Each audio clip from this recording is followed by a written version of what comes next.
সোমবার কালী পুজো। পান্ডুয়ার বিভিন্ন কালী পূজার উদ্বোধন করলেন বিধায়ক ডক্টর রত্না দে নাগ ও প্রাক্তন বিধায়ক তথা হুগলি জেলা পরিষদের সদস্য মানস মজুমদার। কালী পুজো উপলক্ষে জেলার বিভিন্ন পুজোর পাশাপাশি কামারপুকুর রামকৃষ্ণ মঠ ও মিশনের কালী পুজো, সিঙ্গুরের বিধায়ক তথা রাজ্যের মন্ত্রী বেচারাম মান্নার বাড়ির পুজো ও ধানিয়াখালীর বিধায়ক অসীমা পাত্রের বাড়ির পুজোয় উপস্থিত হয়ে পুজো দেখলেন বিধায়ক ডক্টর রত্না দে নাগ ও হুগলি জেলা পরিষদের সদস্য মানস মজুমদার। এদিন জেলার বিভিন্ন পুজো উদ্বোধনে উপস্থিত হয়ে মানস মজুমদার কি বললেন শুনুন।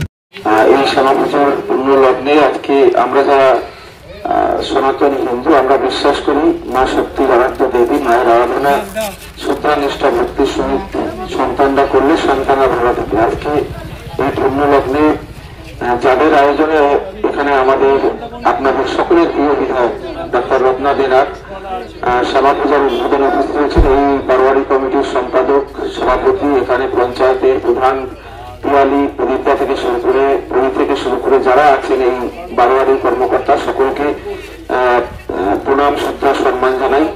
দেখুন, আমরা বিশ্বাস করি মা শক্তির আরাধ্য দেবী এবং বাঙালি শক্তির আরাধনায় অভ্যস্ত। আজকের এই পূর্ণ লগ্নে সবাইকে বলবো আপনারা শ্রদ্ধা নিষ্ঠা ভক্তি করে মায়ের আরাধনা করুন। মা সন্তুষ্ট হলে পরে মা তার সন্তানদের আশীর্বাদ করেন এবং আশীর্বাদ করে বলেই দেখুন আমরা সবাই ভালো থাকি।